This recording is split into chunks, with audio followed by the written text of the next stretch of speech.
Welcome to the Stock Talk. My name is Griffin Posey. I'm a sophomore at UMass. This is my friend Aditya Pandey, also a sophomore, and Nishan Glorkian, a sophomore at the University of Santa Clara.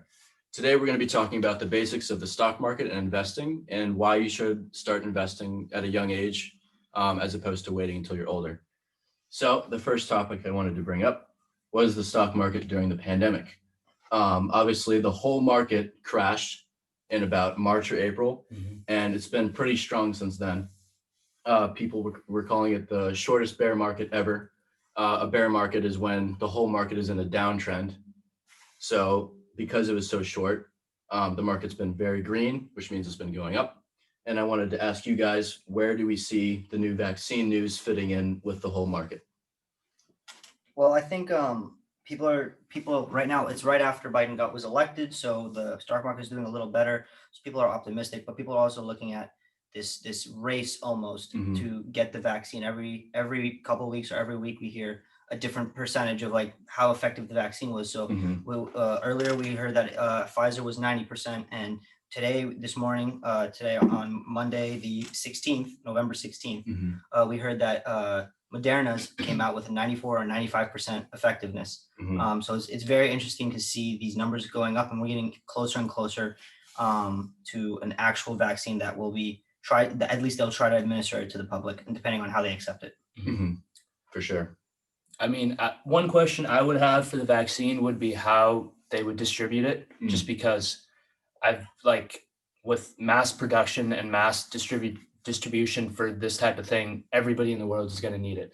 So the fact that they have to deliver all these vaccines in a short number of time. And will they work too? Will they work? Yeah. I mean, they say it's 90%, 95%, but who really knows? It's like a very small group of people that went and did the trials. Exactly. And so the fact that we have a good amount of information on like what the vaccine will do and how effective it is, but also what people will use it, how many people will use it, and if you are willing to use it. So, I mean, like a question I would have is, would either of you, if you were to take the vaccine, would you take it as soon as it was available, or would you wait a little bit and see what it does? Yeah.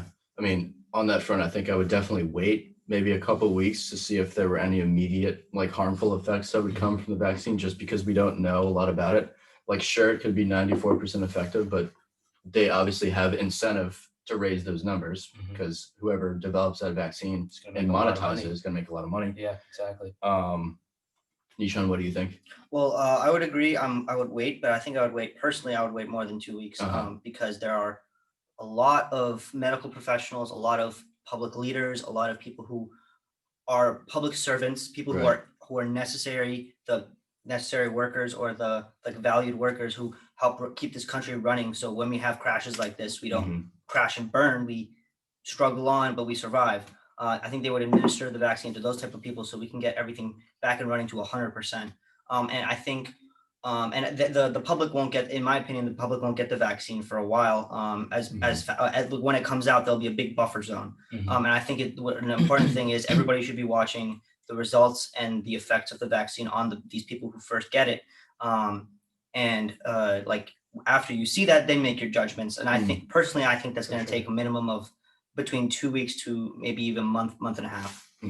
That's fair. I definitely agree with that. I think that the fact that all the people right now that are really like the people that are the backbone to our country, I think 100% should take the vaccine whenever it comes out. But frontline workers, you exactly. mean? Okay, yeah. That's what I mean. But I don't think like us kids our age and like kind of just like younger kids than us, I don't think we really need to like go out and get this vaccine right away, because there's many people that could need it. Like there's just older people and people that are working that need it much more than we do. And I think, as Nishan was saying earlier, that I don't know if it's going to take 2 weeks to a month for it to get distributed to everybody, but I think it'll definitely take like a good 3 to 4 months, maybe even a year, who knows, but yeah. So kind of differing a little bit from the talk of vaccines, while it will have an impact on investing, I want to go back to how you guys got started in investing and some of the resources that you like the most when you go to find out or learn more about the markets. I know for me, I use Fidelity because they have a lot of great research platforms. And I like to read books about it just because there's a lot of great information in books. You get to take your time with it. A lot of the media, there's a lot of bullshit on the media. Let's be honest. In terms of investing, people say that you can day trade and stuff. Most of it's garbage, but if you read books by proven investors, that's one of my favorite ways to learn about it. What about you guys? I mean, as you said, day trading, that's how I got into it, right? Right as I started investing, I started thinking about day trading and trying to make money on like as fast as possible. But I never knew that in investing, if you hold your money and wait for a long term or a long period of time, you'll make more than you do. Results, for better, sure. definitely better results. And you make so much more money rather than trying to find the company on that day and try to see if that company is going to grow or whatever. And so I definitely learned a lot from just kind of throwing my money into the stocks and kind of just like seeing what it would do. But definitely after losing a good amount of money and trying to understand and talking to you a lot more, I got a little bit more knowledge about like investing, kind of knowing a little bit more about ETFs, a little bit more about funds. And at first I started with Robinhood, and then you got me on Fidelity and Simply Wall Street. I love Simply Wall Street. Honestly, Simply Wall Street's awesome. Amazing, that's for sure. Amazing investing website, and definitely great thing to look at if you ever start. For me, the way I started off investing in the thing, I use E-Trade mostly just because that's what my first account was on E-Trade because my dad opened it for me, or he opened a Charles Schwab, and then we moved it to E-Trade. And so my dad was the person that taught me how to invest, like the basics. He is in venture capitalism. And so he told me, like, you don't have to know everything about every company, and you don't have to know the ins and outs of everything. What you do is you invest in things that you know stuff about. You. If you feel like you know this industry, you feel you are confident in this company. Like when I was younger, I was a soccer player. So I like knew every cleat on the shelf and like all that kind of stuff, and like basketball shoes. So I knew these athletic wear companies and stuff like that. So the first stock I had ever invested in was with Nike. And so you still have it to this day, right? And I still have this, and I still have the Nike stock, and it's one of my best, like most reliable stocks. Because I felt confident in it. I did my research. I also knew a lot about the company in itself. So I think people, like, if they were gonna start off investing, think about what you actually know about, like what do you know the most about, and if you don't know enough, research it a little more until you're more comfortable in putting your money into it. And 100%. Day trading, while it's a good skill to learn, but it's much more helpful to learn how to do long term and seeing those positive effects first, and it'll encourage you to invest more. Yeah, I definitely agree. 100%. I guess we can kind of wrap up this first stock talk with some forward-looking statements about what we expect from the market. How are you positioning your money to benefit from whatever happens, whether it could be another market crash, whether the market keeps running up? I know for me, I keep a little bit of cash on the sideline. Obviously, don't put all your money into stocks, because what happens if it tanks? You don't have enough money to eat.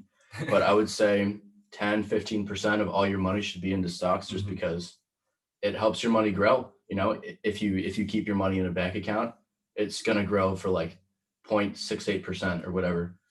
The stock market on average returns about 10% a year, which, if you think about it, it's pretty good over a 30-year horizon. You're going to grow your money a lot. Very decent. So I guess I would turn the conversation to you guys. How are you looking forward to the market? Are you being more defensive? Are you investing more, investing less? What are your thoughts? For me, I haven't really been putting that much money in, just because, one, I haven't been working as much because of school, and things are also unpredictable. Exactly. That's fair. And so I've been a little bit more defensive about what I've been putting my money into. I have a couple stocks that I have my money in. Most of them are ETFs. There's one that I have in Tesla.